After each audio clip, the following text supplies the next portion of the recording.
Salah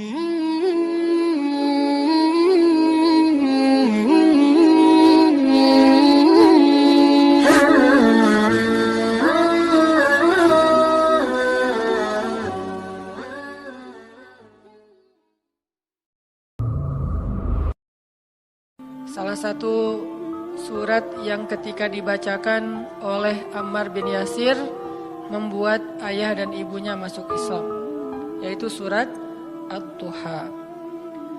Ada 3 part dari surat ini. Part pertamanya intinya adalah ma wadda'aka rabbuka wa ma qala. Di situ Allah seolah-olah ngasih tahu ke kita supaya kita jangan berputus asa, supaya kita jangan merasa kesepian, supaya kita jangan patah semangat, supaya kita jangan pesimis, supaya kita jangan pundung. Kenapa? Siapapun boleh meninggalkan kita, tapi Allah gak pernah ninggalin kita. Pasangan kadang-kadang kalau lagi ngambek boleh gak baca WA kita sampai 3 hari, tapi Allah gimana pun kita bikin dosa, kita berdoa Allah masih dengar kita. Orang lain bisa aja ninggalin kita karena ada hal yang gak nyaman. Allah itu sering dapat hal yang gak nyaman loh dari kita, tapi gak pernah ninggalin kita. Rasa-rasanya gak ada cinta yang lebih sejati dan pastinya kecuali cinta dari Allah kepada hambanya. Bahkan seorang ibu aja gak bisa nandingin cinta Allah kepada kita. Padahal ibu udah paling baik ya.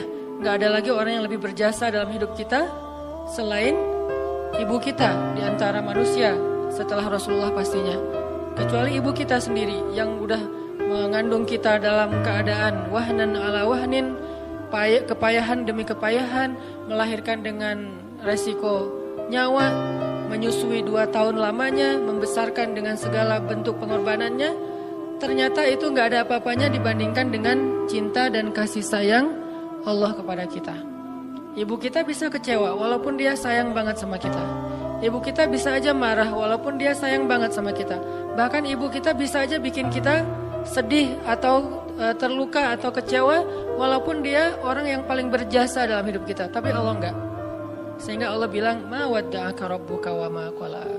Ketika kamu merasa ditinggalkan oleh banyak orang, Allah enggak pernah ninggalin kamu. Ketika kamu merasa dicuekin oleh banyak orang, Allah enggak pernah cuekin kamu. Buktinya ketika kita banyak dosa pun berdoa Allah masih mengijabah. Apalagi kalau kita taat. Itu part pertama dari surat Ad-Duha. Dan ini kita coba jadiin kayak motivasi hidup kita teman-teman. Ketika kita lagi lemah, ketika kita lagi drop, kita baca ma wadda'aka rabbuka wa ma qala. Kalau kita mengaku Allah hasbi, cukup buat saya Allah, hasbi Allah, hasbunallah, berarti kalimat itu harusnya kalimat motivasi banget. Terjemahan dari kalimat itu banyak. Ma wadda'aka rabbuka wa ma qala bisa diterjemahkan la tahzan innallaha ma'ana. Bisa. Ma wadda'aka rabbuka wa ma qala bisa diterjemahkan dengan kalimat fa inna ma'al usri yusra. Ma wadda'aka rabbuka wa ma qala bisa diterjemahkan inni ma'akuma asma'u wa ara. Aku bersama kamu berdua wahai Musa dan Harun, asma'u wa ara. Mendengar dan melihat. La takhafa, jangan takut wahai Musa dan Harun. Idhaba ila Fir'aun, pergilah kamu berdua kepada Fir'aun. La takhafa, inni ma'akuma asma'u wa ara. Aku yang akan memantau apa yang terjadi pada diri kalian. Jadi aku tahu banget, update banget setiap detiknya.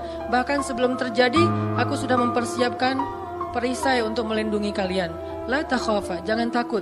Itu terjemahan-terjemahan yang banyak di Al-Quran tentang kalimat ma wadda'aka rabbuka wa ma qala. Atau mungkin kita bisa challenge diri kita sendiri ya. Ketika kita tilawah Al-Quran secara acak, cari ayat terjemahan atau bahasa lain dari ma wadda'aka rabbuka wa ma qala. Coba cari di Al-Baqarah, cari di Ali Imran, itu banyak banget kalimat ma wadda'aka rabbuka wa ma qala. Rabbmu tidak pernah meninggalkanmu, gak pernah benci sama kamu. Ayatnya banyak banget bahwa Allah gak pernah ninggalin kita, bahwa Allah gak benci sama kita. Salah satunya mungkin kalau Allah gak benci sama kita tuh misalnya ayat yuridullahu bikumul yusra wala yuridu bikumul usr. Sehingga siapa yang berpikir syariat itu kayak beban, seolah-olah Allah kayak nggak rela gitu ngelihat kita nyaman, kok dikasih syariat, dikasih beban, dikasih tugas, dikasih batasan. Enggak, itu salah paham. Allah ngasih syariat bukan untuk ngebebanin kita, bukan karena Allah iseng sama kita, bukan karena Allah benci sama kita, tapi karena Allah pengen memudahkan hidup kita justru dengan syariat. Syariat itu bukan mempersulit hidup kita.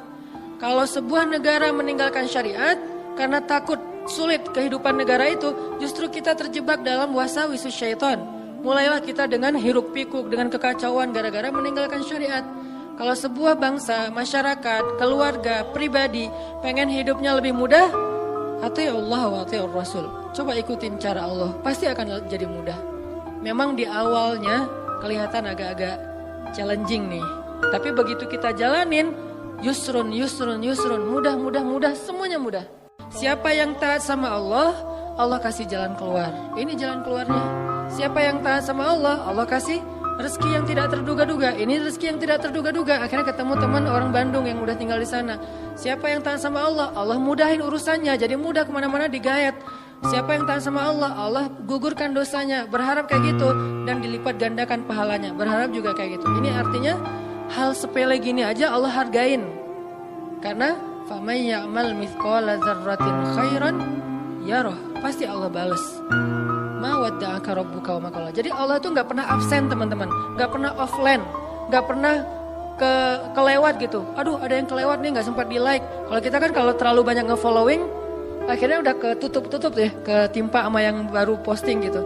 Kadang-kadang karena saking banyaknya kita nge-following, pasangan sendiri nggak pernah di like. Kenapa? Dia posting ketimpa lagi. Oh kamu nggak pernah nge-like postingan aku? Emang kamu posting? Kamu gitu banget ya sama aku? Akhirnya rame gitu kan ya.